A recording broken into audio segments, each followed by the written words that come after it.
to the government while in London today. We'll have more on that in just a moment, but now we head over to meteorologist Greg Thompson, who is standing by in the Weather Center with your first look at temperatures. Good evening, Greg. Yeah, thanks, Jamil, and a happy Thursday evening, everybody. Beautiful conditions outside our studios right now with just a few clouds. Your temperatures at 81 degrees, the winds out of the southwest at 6 miles per hour, and your feels like temperature is 80 degrees. Taking a look at our temperatures around the islands tonight, it is 80 in Freeport, 81 in Marsh Harbor. We pick up 82 in Allenstown, Bimini, Nicholstown, Andros as well, 81 in Great Harbor Key. Over in Governor's Harbor, 80 degrees there. Central Bahamas, 82s in Kemps Bay, Georgetown, and in Deadman's Key. Pair of 80s in Arthurstown, Cat Island, and Coburn Towns in Salvador. And into the southeast Bahamas, 82 in Donkeytown, Ragged Island, Colonel Hill, Cricket Island, Delectable Bay, Providenciales, Abrahams Bay, 84, and deep south, Matthewtown, Inagua, you guys are 85 at this hour. On our satellite, well, that frontal boundary that clipped the northern islands today, very, very weak one with just a couple of isolated clouds with that.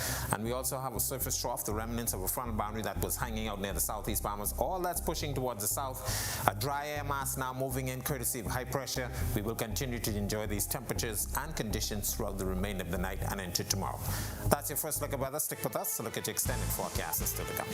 Still to come on our news, we've got more on the lifting of the U.S. vax travel mandate. Local airport officials are calling it good news for passengers. But first, the $400 million that's being earmarked for Grand Bahamas International Airport, as the Prime Minister announces $1 billion in available credit. And from London, on the road to Coronation, Dame Marguerite recalls fond memories with royals. That's coming up when our news returns. Because they were on sale, Keisha bought these umbrella shoes without thinking. Literally, without thinking. Hungry for deals?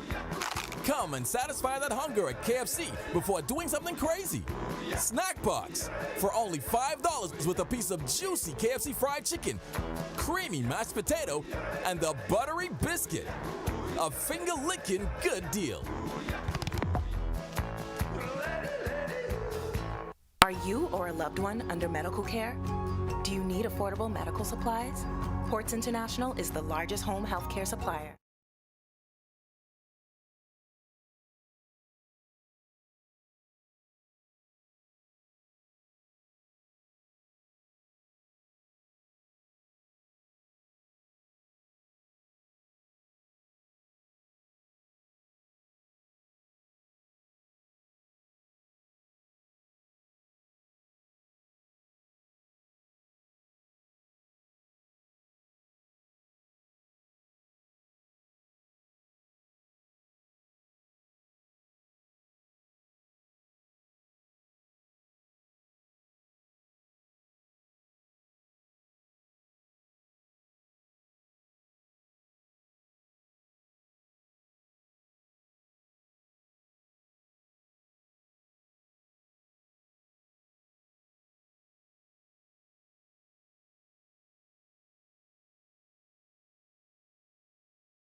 This segment of the news is brought to you by H.G. Christie. List your home in Grand Bahama with H.G. Christie. Visit our new office in the Port Lacaya Marketplace. H.G. Christie, celebrating over 100 years of service. The Biden administration recently announcing that a COVID-19 vaccination mandate for international travelers, which was enacted in 2021, will be lifted on the 11th of this month. For many unvaccinated Bahamians, both home and abroad, it has hampered or even blocked entirely their regular travel between both countries. Vice President of Operations at the Nassau Airport Development Company, Jonathan Hanna, weighs in on the impact. Definitely good news and welcome news. We've been in the pandemic now for 3 years. It's been 3 long years of travel restrictions, everything seemingly changing week in, week out, or day in and day out. And so this was the last major sort of emergency order. And so it's welcome news. I know Bahamians have been asking for this for quite some time. And so it's definitely welcome news as we start to fully reopen our travel business. I mean, we've been open for some time, but now this was the last hurdle that had to be removed. And so we're certainly looking forward to having more persons come through the airport and travel. Prime Minister Philip Davis revealing progress has been made regarding the Grand Bahama International Airport, adding that the UK Exim Bank made $1 billion available to government. Of that, $400 million will go towards Grand Bahamas Airport. Davis's comments came as he addressed attendees in London at the Caribbean Council Bahamas Investment Promotional Event today. Find more on this on ournews.bs. In other news, the former Governor General and wife of the late Sir Lyndon Pinling, Dame Marguerite Pinling, also in London for the coronation of King Charles III. While speaking during a one-on-one with our Megan Shepherd, she recalled the moment she shared with the late Queen Elizabeth II, as well as now King Charles III. While some have expressed their desire to part ways with the monarch, Dame Marguerite says she is pleased with the current relationship. I'm still pleased that we're part of the Commonwealth because in this day and age, we need one another. So my husband always says it takes two hands. One hand can't wash. One hand can't wash itself. You need both hands to wash your hands. And I'm very pleased that we're still part of it. I hope we will remain a part of the Commonwealth. But we're hoping that he would, like I said, he would serve in his way. But I'm sure also leaning toward the way his mother did it, you know. She's also recalling a dance she shared with then Prince Charles back in 1973, a moment that has become iconic. She also says if she meets him during this visit to London, she will indeed invite him back to the Bahamas. But I know the king is going to do well. He has had a good teacher, and he learned well himself. And he had 77 years of practice, you know, and I can't wait to view him and maybe meet him if he visits us, and if the Lord spares my life, you know. But that's been 50 years ago he came to the Bahamas. Do you think that is a possibility that he would add? We're hoping so. If I ever get the opportunity on this visit, I certainly will invite him personally and see if he remembered the little girl he danced with. And I said, we can do better now, you know, we'll be older and wiser. And in just a bit, we'll check in with our Megan Shepherd, who is in London on the road to Coronation.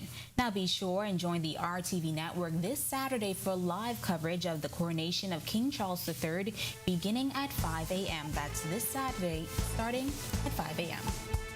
When our news comes back from the break, we turn our spotlight to stories making headlines across the world as the suspect in a mass shooting in Atlanta has been arrested and charged.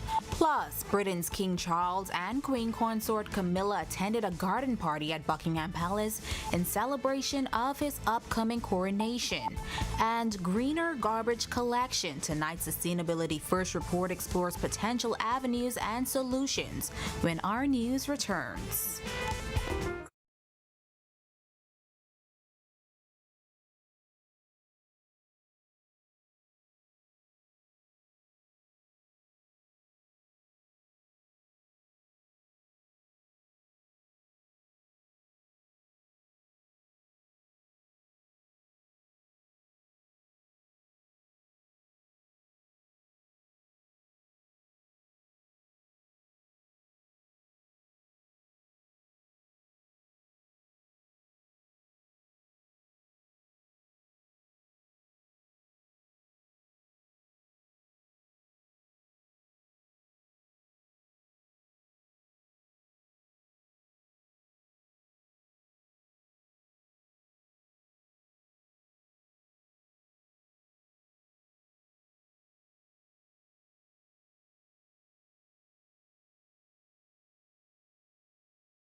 This is Our News. Welcome back. We turn our attention now to stories making headlines across the world.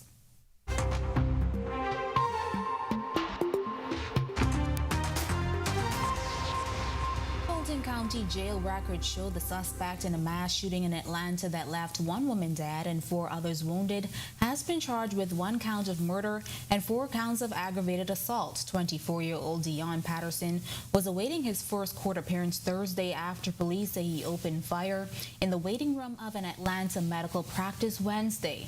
Alman Lee from our partners at Reuters has more.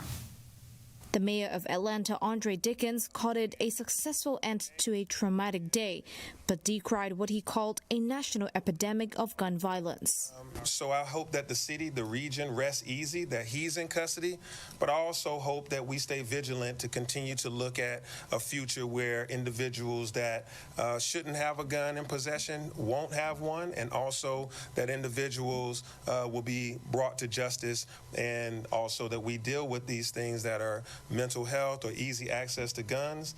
Authorities added the motive of the shooting and whether the suspect knew or targeted any of his victims are now being investigated.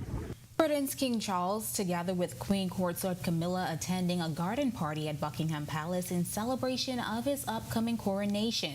Among the guests was singer Lionel Richie, who will join Katy Perry and Take That and perform at a concert on Sunday. It's being billed by organizers as a chance to celebrate a new chapter in Britain's history. Charles named Richie first global ambassador for the Prince's Trust in 2019.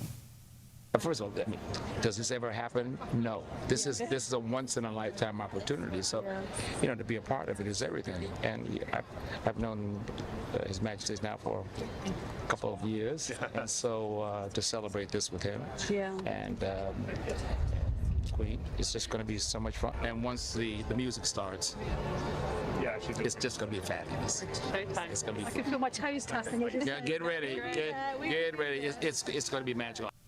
A Labor Department investigation of franchisees in Kentucky has found 2 10-year-olds are among 300 children who worked at McDonald's restaurants illegally. Agency investigators say they found the children received little or no pay at a McDonald's in Louisville. The franchisee for the Louisville store was among 3 McDonald's franchisees fined $212,000 in total by the department. The investigations are part of an ongoing effort by the Labor Department's Wage and Hour Division to stop child labor abuses in the Southeast. And now to news from the region, where Barbados Attorney General Dale Marshall has called on Police Commissioner to investigate a statement by a Trinidad and Tobago judge that a national from the Twin Island Republic had been abducted by law enforcement authorities and forcibly returned to Port of Spain earlier this year. Trinidad and Tobago National Security Minister Fitzgerald Hines has since confirmed that an appeal will be launched. Meanwhile, the Police Complaints Authority in Port of Spain said it has opened an investigation into the findings made by the judge. And finally, Jamaica's Justice Minister Delroy Chuck declaring the government does not and has no intention of supporting the practice of same-sex marriage in the country. Chuck spoke to the issue during his contribution to the 2023-2024 sectoral debate in the House of Representatives this week, where he disclosed that there has been an increase in the number of applications for same-sex marriages, despite the fact that such unions are not recognized in Jamaica. And back here at home in tonight's Sustainability First, we're talking about potential avenues to help make our garbage collection greener. Our Marlena Leonard outlines the current realities and potential solutions in this report. Bahamas First, putting sustainability first for our people and our environment. What's first for you and the planet comes first for us.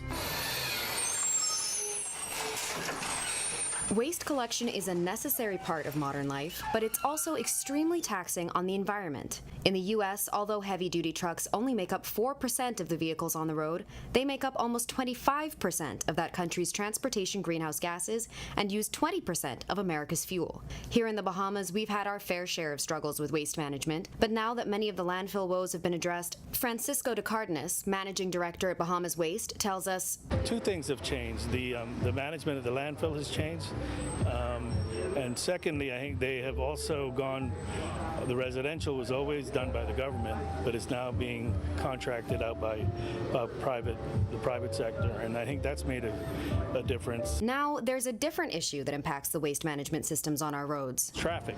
Probably our biggest damages are caused by road conditions, and but I think that would make a huge difference to us. And of course, more time sitting in traffic means more emissions. Different countries have tried to come up with different solutions for the issue, with groups in the U.S. working on pushing for renewable natural gas-fueled trucks. Because of its chemical similarity to fossil fuel-derived gas, this solution would allow the new fuel to be used in the existing diesel engines that are already in circulation. In the UK, in 2021, waste company Biffa trialed solar-assisted powered waste trucks in their efforts to have a 50% emission reduction by 2030 and net zero by 2050. If proven successful and implemented in their fleet of almost 3,000 trucks, the company says the amount of fuel saved would equate to over 95,000 miles and help save up to almost 20 million pounds of carbon emissions. Reporting for Our News and reminding you to put sustainability first, I'm Marlena Leonard. Still to come in Our News, today in history, find out interesting facts about the day that was May 4th and the 1838 rescue of a group of Africans brought to New Providence. Plus, at the bottom of the hour, Greg is back with your extended weather forecast.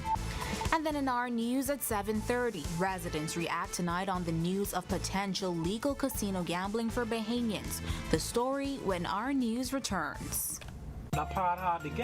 Unless you go to wimauto.com.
Welcome back to Our News. It's now time to turn our spotlight on events that shaped the day that was May 4th. Take a look.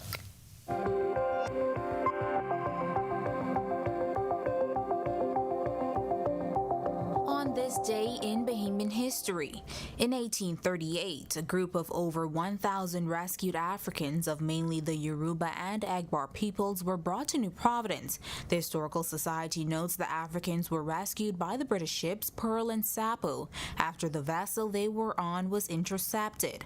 Under the Abolition of the Slave Trade Act 1807, the slave trade was outlawed in the British Empire, and the British Navy was given authority to seize ships that were still engaged in the trade.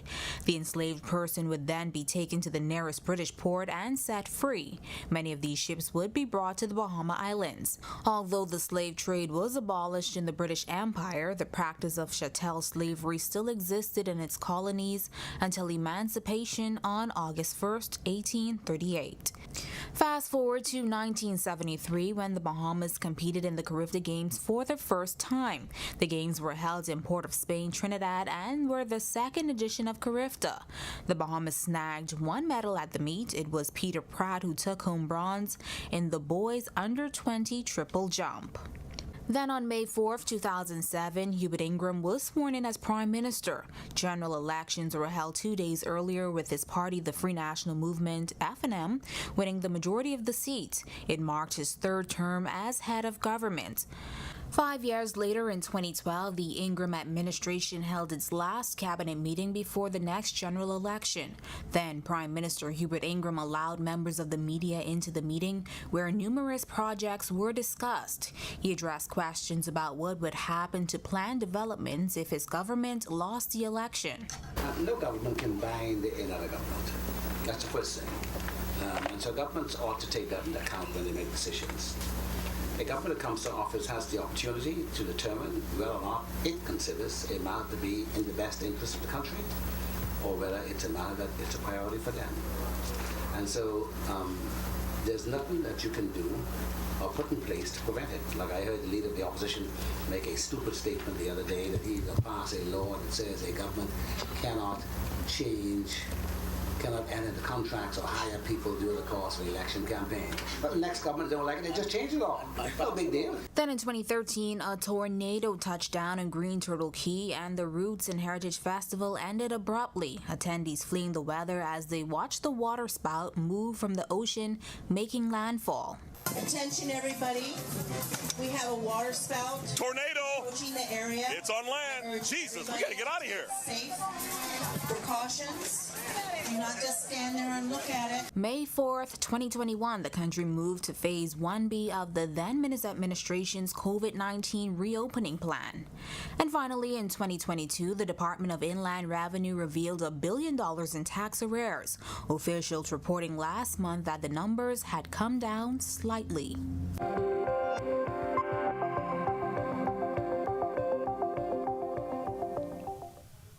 And to watch that historical recap again and for all of today's top stories, visit ournews.bs. That does it for our news at 7. Joining us now is our Italia Hall with the latest headlines. Italia.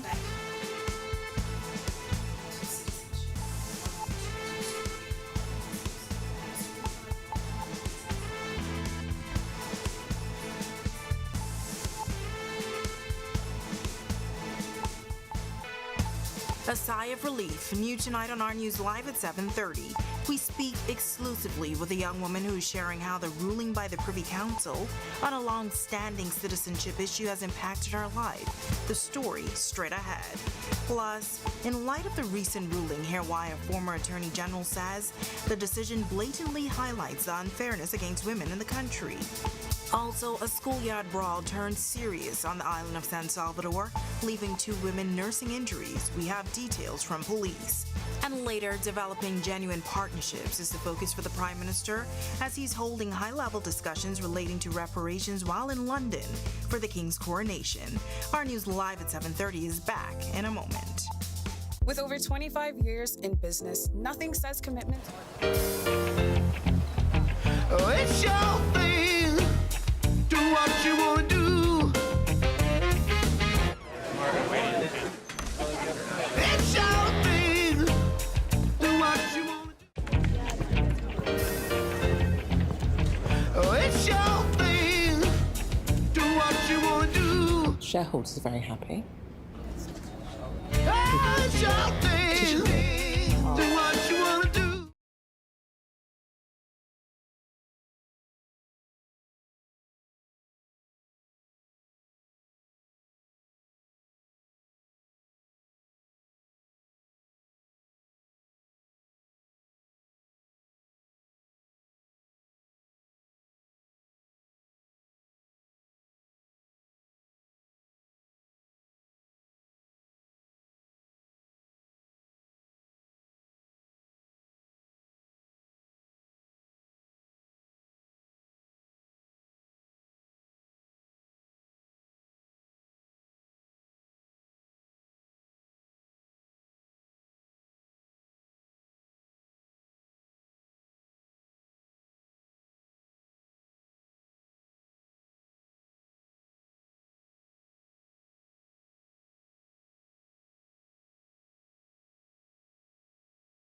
Welcome to Our News and thank you for joining us. I'm Natalia Hall.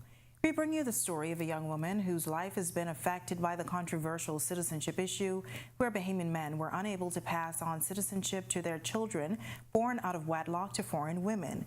After years of trying to get Bahamian citizenship, she's telling her story and is celebrating the recent ruling by the Privy Council to uphold the decision of the Court of Appeal.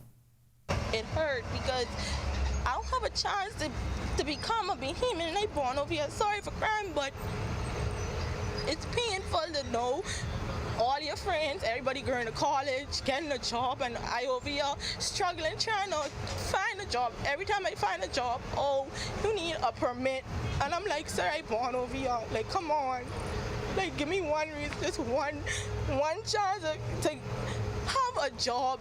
21-year-old Tajay Smith was born and raised in the Bahamas. Her mother, a foreign woman, and her father, who has now passed away, was a Bahamian. She says for years her parents have been trying to obtain her Bahamian citizenship, but there was always an issue. Going up to immigration, getting to run around, asking them, like, when am I going to get my papers? What's the problem? What's the holdup?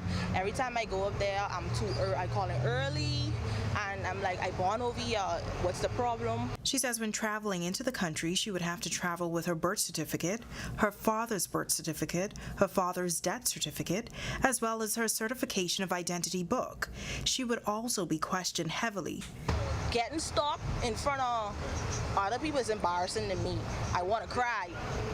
Like, every time I get picked up from the airport, I always describe to myself, like, why am I going through this? You can't get a job, you can't get a bank account, you can't get a driver's license. It's hard. Smith says the ruling by the Privy Council that all children born out of wedlock to foreign women and Bahamian men are citizens at birth brings years of pain to an end for her and her family. It's a relief because my brother going through it now. And I said my brother was like, so I could finally get a job. And I was like, yes, we don't have to apply when we 18 no more. If my daddy was alive, I think my daddy would have been jumping up and down with me. So I'm happy it's finally over. I thank God it's finally over. All right, great news. Well, a former attorney general is weighing in on the landmark ruling. She says the ruling reinforces what she says is the discrimination that exists in the Constitution. Berthany McDermott has that story. Following that landmark ruling from the Privy Council, former Attorney General Alison Maynard Gibson says the recent ruling emphasizes ongoing discrimination against women. That much, she says, is clear. Bahamian women today, I've said before, are suffering, and their families are suffering because it's not possible to pass, for her, a married Bahamian woman, to pass her citizenship. The landmark ruling by the Privy Council upheld the decision by now Chief Justice Sir Ian Winder that all children born out of wedlock to foreign women and Bahamian men are citizens at birth. Maynard Gibson says she's hopeful the government will move to address the issue from a legislative standpoint. She says the recent ruling sends a strong signal that shouldn't be ignored. What's left now is discrimination against married Bahamian women. So whilst that might have been appropriate, some people argue, back in '73, certainly in today's world, I think that very few countries are in the category that we are in. We are in the minority.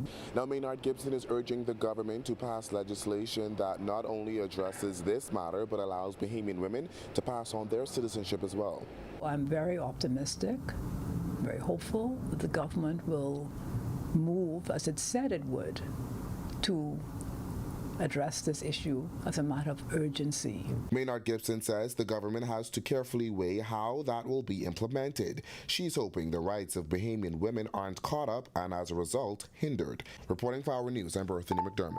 Thanks, Berthany. Well, police in San Salvador are investigating reports of an assault, which has resulted in 2 women receiving injuries on Wednesday. Police say around 11:50 a.m. in San Salvador, a parent and a school executive got into an argument. The dispute between the 2 women escalated into a fight, which resulted in both parties receiving minor injuries. The individuals involved are assisting police with their investigations. On the heels of the Bahamas Gaming Board pushing back at what they consider to be discriminatory rules, Our News took to the streets to find out how residents feel on the issue. Our Marlena Leonard has the story. On Wednesday, Gaming Board Executive Chairman Dr. Daniel Johnson said they were looking to make amendments to the Gaming Act that would allow Bahamians to gamble in casinos and tourists to play in Bahamian number houses. suggesting the existing restrictions are discriminatory. We asked the public their thoughts on the matter. Ricardo Saunders works in security, and when asked about his feelings on the current laws, I think it's unfair. You know, they should be able to, once it's under the law, they should be able to gamble. this resident says the current restrictions don't make sense, considering Bahamians are allowed to gamble in some capacity already. We could go in our local gambling houses, and they trust us to gamble there. They should be able to go elsewhere and do whatever they want to, because when they travel foreign, they still are available to do it elsewhere also. So they shouldn't be hindered and just stay into the local gambling. Then there was this resident who is against gambling in general, but feels the playing field should be the same for everyone or not exist at all. Even though I didn't agree with gambling, and I still don't agree with gambling, I thought it was hypocritical. We're supposed to be this Christian nation, but then you have tourists who come here and who could gamble, but the Bahamians can't gamble. So if you're going to do it, just let it be for everyone. Clayton Dean Jr. is an electrician. He says the root of the matter is simple. Gambling is gambling. So there ain't no way around it. It depends up to the person. If they want to gamble and use their money, if they feel like they go in, then let them go for it. Reporting for Our News, I'm Marlena Leonard. Thanks, Marlena. Well, sunny skies around the capital today, but that may not be the case for the weekend that's approaching. Meteorologist Greg Thompson is in the Weather Center with a first look at weather. Greg? Yeah, thanks, Natalia. Welcome back, everybody, for a quick check on conditions outside our studios. Right now, it's 81 degrees with just a few clouds. Your winds are out of the southwest at 6 miles per hour, and your field-strike temperature is at 80 degrees. Satellite view, quiet across the area, the northwest and central Bahamas. Weak frontal boundary now pushing into the central Bahamas, with just some clouds associated with it, mostly out towards the east. But the stationary front or surface trough, the remnants of a front that was down there in the southeast Bahamas, still providing us with some clouds. All that should be moving out tonight to tomorrow.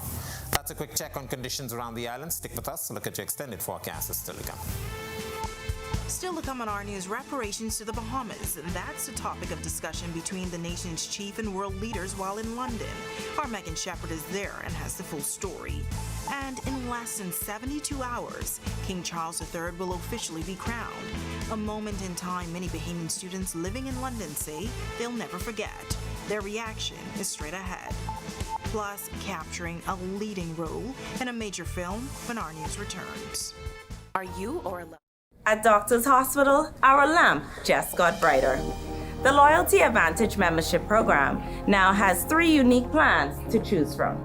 From Lamp Prepaid with free prime care visits and service line discounts, Lamp Insured with copay waivers and 0 upfront collections at the ER and inpatient services, or our new Lamp Access, a free plan that offers 10% off labs, pharmacy, and imaging. Lamp has a plan for everyone. To sign up, visit our website or give us a call. Doctors Hospital, trusted and best care now. Janae's Uniform Center. We've traveled to every island in this here land, man. We go everywhere. We can go to every rock and key, Abaco to Inagua, even Ragged Island, The Rock. Celebrate our country's 50th independence with Janae's special limited edition. Sublimated t-shirts and caps in 10 different styles and colors. Get up to 50% off on cotton polo shirts only. Don't forget to embroider your company's logo to celebrate this independence at Janae's Uniform Center, Chesapeake Road. Call 394-8385 or 6. WhatsApp text only 817-3295. Email sales@janaes.com.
Prime Minister Philip Davis, the guest of honor and keynote speaker at the annual reception for the Caribbean Council at the House of Lords in London last evening.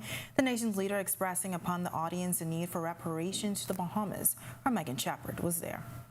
Prime Minister Philip Davis noting that the country is still in its early stages of national development, and when thinking of how they can engage with the country as investors or partners, they must keep in mind how the rapidly changing world impacts our country. We have to contend with the almost complete breakdown of the functions of the state in Haiti and the weaknesses of the economy of Cuba, which is still heavily weighed down by the American embargo. Towering above the rising prices, the supply chain disruptions, and the misery and desperation of thousands of Haitian and Cuban refugees who make their way to our shores, towering above all of these is the issue of climate change. But, he says, we do not despair. We are pursuing ways to grow and diversify our economy, while at the same time actively participating in discussions, seeing support from the industrialized nations. We are pleased that there are growing pledges to provide reparation for the damage being done by climate change. As we are on the receiving end of their carbon emissions, we welcome this move towards fairness and climate justice. Prime Minister Davis adding that the government is also engaged in discussions relating to wider reparations. For our many losses resulting from the trade, slave trade and colonization. And so I say again, we do not despair.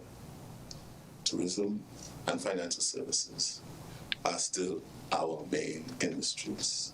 And as a part of the evolved idea of the Bahamas that is now being promoted, he says all future developments must spring from a sense of genuine partnership. In London, reporting for Our News, I'm Megan Shepard. All right, thanks so much, Megan. While two Bahamian law students, Jerron Ferguson and Winiska Rowe, volunteering at last night's Caribbean Council reception, several Bahamian companies were in attendance as the Bahamas seeks to strengthen trade opportunities between the two countries. Both law students weighing in on having their very own prime minister as the guest of honor and keynote speaker. To see the Bahamas represented on this platform is very, very special. You know that every day you get to come and see the Prime Minister come and speak in the House of Lords. So actually being a student here and having the opportunity to come and watch and see our great Prime Minister speak and represent our country is an amazing experience. And I look forward to seeing the whole thing unfold. And I look forward to seeing Prime Minister Davis do an amazing job. I'm looking forward to it because it's not quite something that you get to see every day, that the Prime Minister would be here speaking in the House of Lords, and it's an awesome opportunity to network, meet new people, and it should be an experience that I will be enjoying. It's now time for tonight's Financial Market Minute, brought to you by RF, your local investment bank.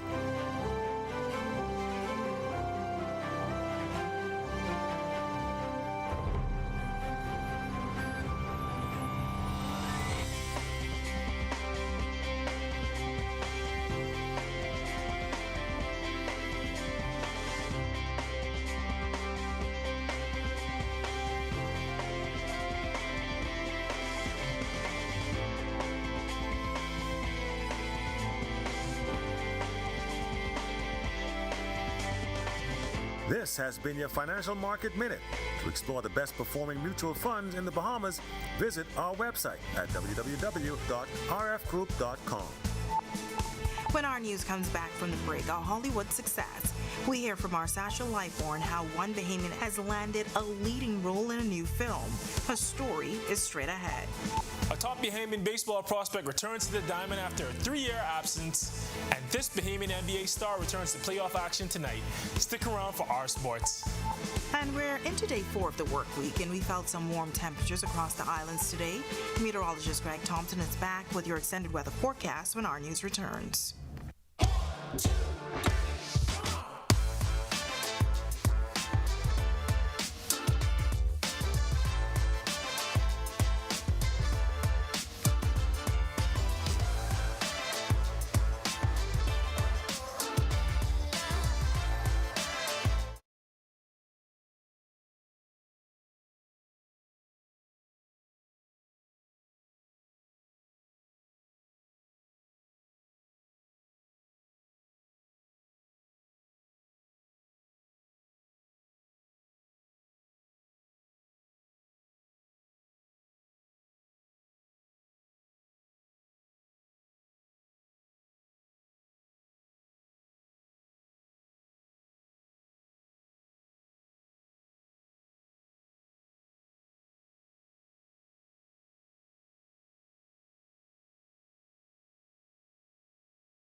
Today's sports update is sponsored by Corona, distributed in the Bahamas by Jimmy's Wines and Spirits.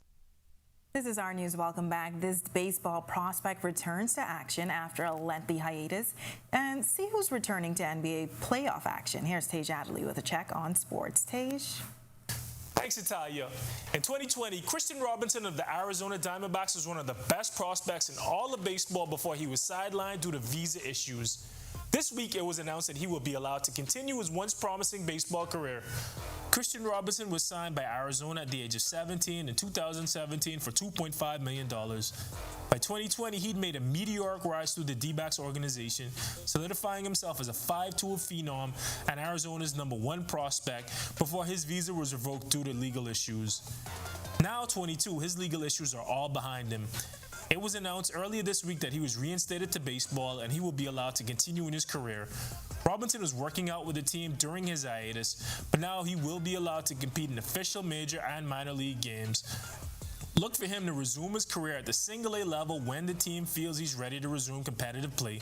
Klay Thompson and his Golden State Warriors recently lost Game 1 of their playoff matchup to the Los Angeles Lakers. They return to action tonight.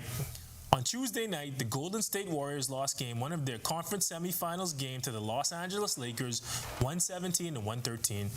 Dub shooting guard and proud Bahamian Klay Thompson scored 25 points in that game, making 6 3-pointers, but it wasn't enough to withstand the paint dominance of Lakers big man Anthony Davis, who scored 30 points and grabbed a whopping 23 rebounds. The Warriors have a shot to tie the series tonight at 9 p.m. And that was your look at sports. I'm Tej Adderley. Still ahead on Our News tonight, the rise to stardom. The story is straight ahead. Plus, warm temperatures expected for the rest of the week with some rain in the forecast for Sunday. Greg is back in the Weather Center right after this quick break. Stay with us.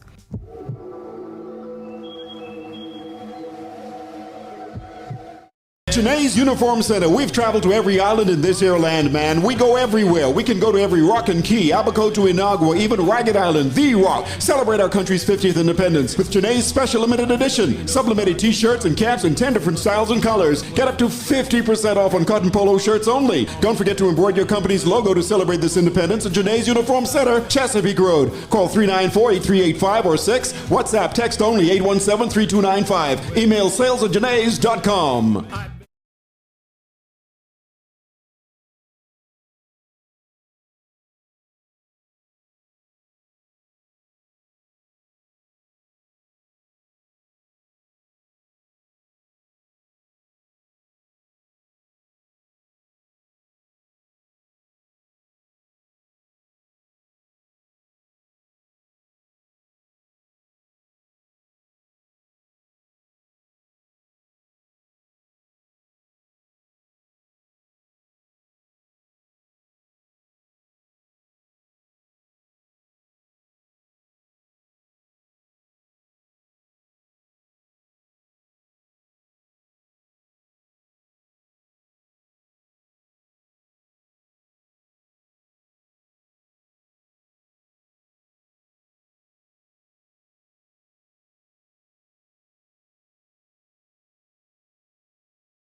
Welcome back to our news. The weekend is quickly approaching and there may be some showers in the forecast. Well, Greg is back in the Weather Center with your extended weather forecast. Greg? Yeah, thanks again, Natalia, and welcome back, everybody, for our final check-up weather. Frontal boundary, very weak one that moved through the northwest Bahamas, now into the central Bahamas with just some isolated clouds, or scattered clouds, to the east of the islands that's associated with that boundary. Stationary front, or the remnants of a front that was across the central and southeast Bahamas, also pushing towards the southeast. We expect that to push out of the area. High pressure behind is going to be building across us. That will spell some very nice weather for the next several days and into the weekend. And we're looking for some increase in the winds on Saturday, with boating conditions becoming a cautionary level. Taking a look at our future forecast, as I mentioned, a weak boundary just pushing out towards the east. Not much in terms of any significant rainfall associated with it. Could see 1 or 2 small showers through Friday, and then by Saturday, most of the activity staying out towards the east and away from us. And of course, high pressure will be building in for the weekend. Boating conditions for all areas tonight to tomorrow. Your winds will be out of the northeast to east at around 10 knots. It will fall light and variable at times. Seas will be running 1 to 3 feet over the ocean. Your high tide will be at 7:57 tonight. Here's a look now at your national forecast.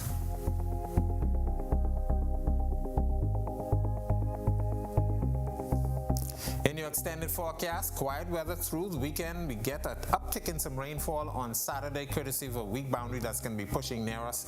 And of course, next week, very nice conditions, but those temperatures will be in the mid to upper 80s. That's a look at our weather. Make it a safe evening, everybody. All right, thanks, Greg. Well, another Bahamian blazing trails on the international scene, landing a leading role in a movie that will be on the big screen. He's home for the Bahamas Film Festival this week and spoke exclusively with our Sasha Lightborn. Here's that report. Kai Strawn has been acting for years, waiting for his big break. He moved to Los Angeles to hone his craft, and now his dream is coming to fruition. He couldn't say much for legal reasons, but provided us with some insight about this new film. It's a very, very interesting story that's really going to showcase the Bahamas and its culture.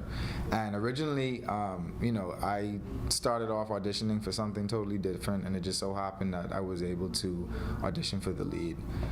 So it's going to be fun. It's going to be shot majority in the Bahamas, and then other places in the United States as well. But it's not going to be one of those films where it's on a streaming service. It's going to be in the theaters, so it's going to be big. Strawn also has a film premiering on Saturday at the Bahamas Film Festival. So every month during the pandemic, I created a short film. I shopped them around in different film festivals, and I especially put one of them that was very true to me in the Bahamas Film Festival. So it's actually about an actor dealing with, the realness of life. How do you separate acting from reality? How do you become vulnerable and allow yourself to be free to be an actor? We also asked him about any advice he would share with young Bahamians who may wish to pursue a career in acting. Dare to be different and take the risk. Whatever passion it is, arts, music, film, photography, anything, take the risk, because you only have one life to live and you don't want to regret anything, especially being at certain ages and being very young. You have so much time. There's a lot of things that I wish I could have done differently, but to anybody out there, young people, even people my age and older, take the risk. Reporting for Our News, I'm Sasha Lightborn. All right, great advice. Thanks so much, Sasha, and thank you for joining us for Our News tonight. On behalf of the entire team, I'm Natalia Hall. We'll see you tomorrow night. Have a great evening.